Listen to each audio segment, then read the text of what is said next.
Miren, retornando ya de nuevo con ustedes y sobre el tema este del desorden en el motoconcho. En el año 1992, yo tuve la oportunidad de visitar una ciudad holandesa llamada Zoetermeer. Eso, eso está en una ciudad que está ahí cerca de La Haya, donde está la Corte Interamericana, la Corte Internacional. Y eh, me contaban en ese entonces que esa era de una ciudad donde había el mayor caos en el tránsito. Pero allá hay una diferencia, o aquí, y es que allá el tránsito lo maneja la alcaldía de cada municipio. O sea, el alcalde allá es el jefe, el alcalde escoge al jefe de la policía de ese municipio y escoge las autoridades en materia de tránsito, lo maneja la alcaldía. Esa ciudad llegó un alcalde, eh, creo apellido Hoover, y en 2 años convirtió que la mayoría del presupuesto de esa ciudad lo generaba las multas de tránsito, hasta que se ordenó el tránsito. Y nosotros hemos planteado en este programa, y creo que también lo planteamos una vez en un artículo de opinión en el periódico El Nacional, y planteamos, o sea, por qué no se podía copiar los modelos han sido exitosos en otros países. Por ejemplo, ¿qué fue lo primero que ellos hicieron en esa ciudad? Un plan piloto. Todos los vehículos de esa ciudad, o sea, las placas las personalizaron. Aquí usted compra un vehículo y ese vehículo tiene su placa, no. Allá la placa se personalizó, la personalizaron. O sea, usted podía ir incluso a impuestos internos y comprarle una placa y no tener vehículo. Bueno, yo me voy a comprar una placa para un carro. Y cuando me compre el carro, pues ya tengo mi placa. Todo lo que ocurra a esa placa es responsabilidad personal del dueño de la placa. Por eso también vi allá mucha gente cuando vendía un vehículo, le quitaba su placa y se llevaba su placa para tu casa. Mira, yo te vendo el vehículo, pero la placa es mía. Porque la placa era lo que tenía el dato del responsable, no la matrícula. Aquí la placa está unida a la matrícula, allá no. Allá la matrícula es aparte. La placa es lo importante. Entonces, ¿qué pasa con eso? Si nosotros hiciéramos esto, si aquí se hiciera eso, fue también un ejercicio de lo que se hizo allá. Por ejemplo, los policías, se creó una policía municipal solamente para eso. Y los policías sin armas y sin nada, solamente salían a las calles. Y todos los vehículos estacionados le ponían un ticket con su número de la placa ahí. Ese ticket iba al dueño del vehículo, esa multa. Y entonces, si usted paraba el vehículo ahí, ese vehículo está mal estacionado y usted lo deja ahí todos los días, bueno, usted tiene 30 multas al mes. Cuando usted iba a salir del país, no podía salir sin pagar esa multa. Si usted iba a renovar el malvete, no, pero espérate, el malvete te cuesta 3.000 pesos, pero tú debes 10.000 pesos de multa. No hay renovación de malvete. No hay renovación de malvete.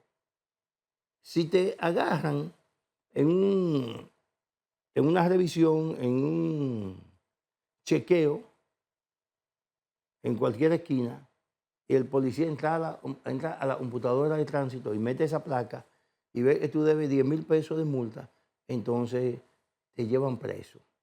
Hasta que tu familia vaya, si tú tienes la multa, tú la pagas de una vez y te vas.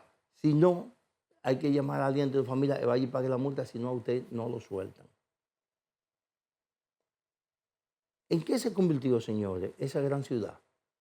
Se llama Zoetermeer. Esa ciudad se convirtió en el ejemplo sobre el ordenamiento de tránsito en toda Holanda, que ahora es Países Bajos. se convirtió en el ejemplo del ordenamiento de tránsito.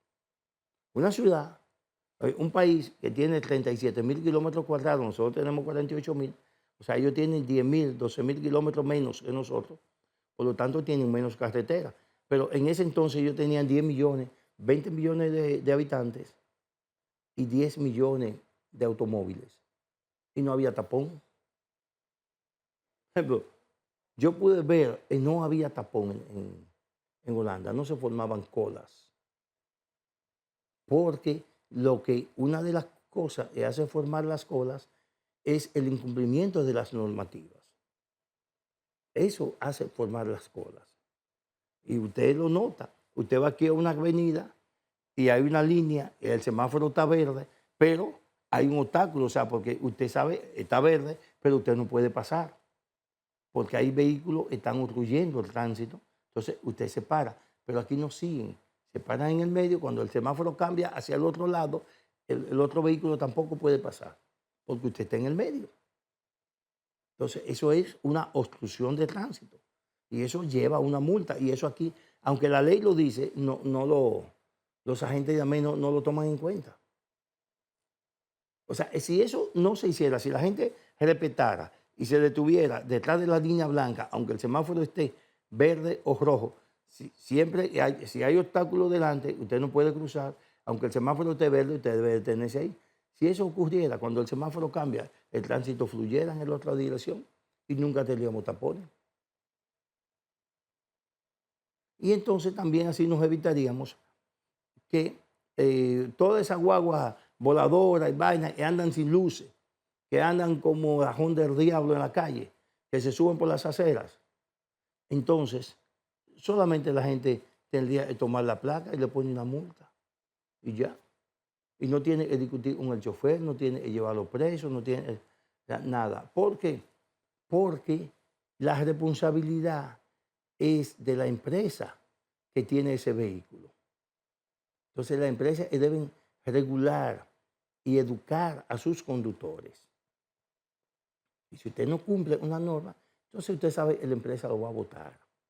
Eso pasa, y estoy mencionando una porque son de las más populares, de la empresa esta que usa motores para distribuir comida rápida, pedido ya.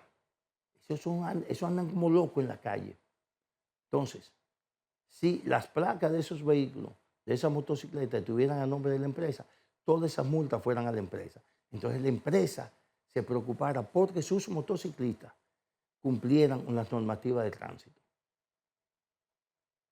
Si las multas a los conductores de Fenatrano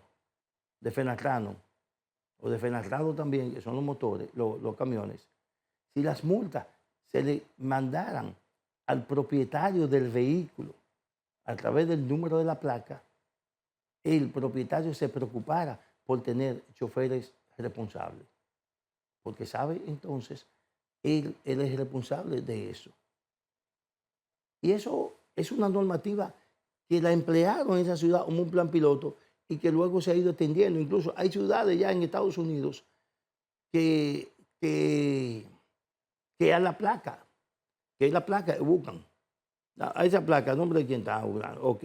¿Qué dice? ¿Qué pasó con ese vehículo que tenía esa placa? Buscando tal. Usted vendió el vehículo, bueno, pero la placa es suya.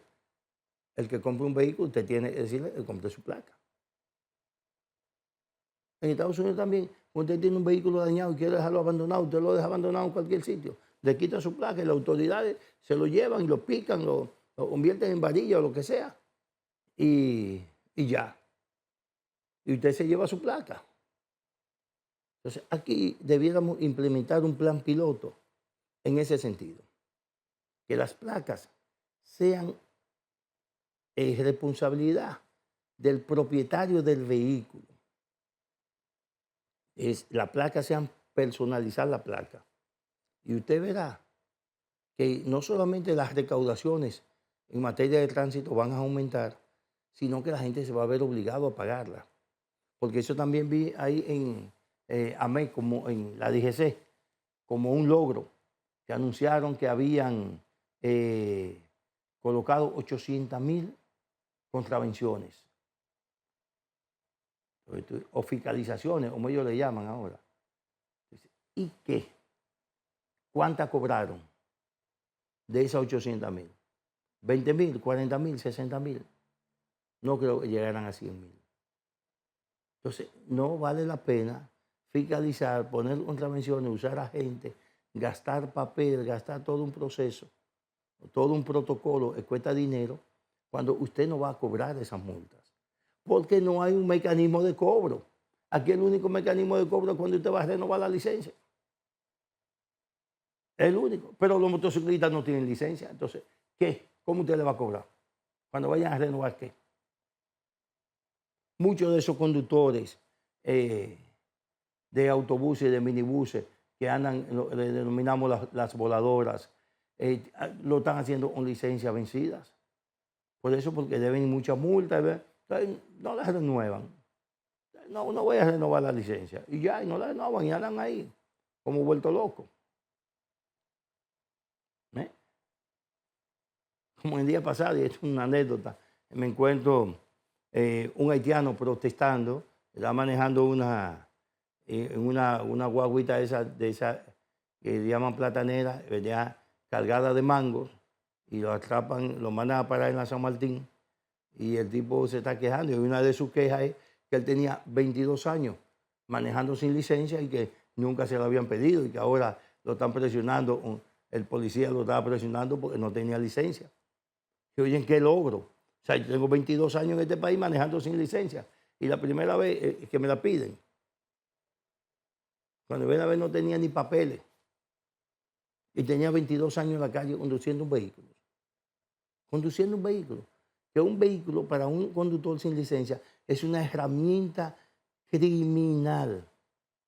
Eso es un arma. Un vehículo es un arma que usted la puede usar para asesinar.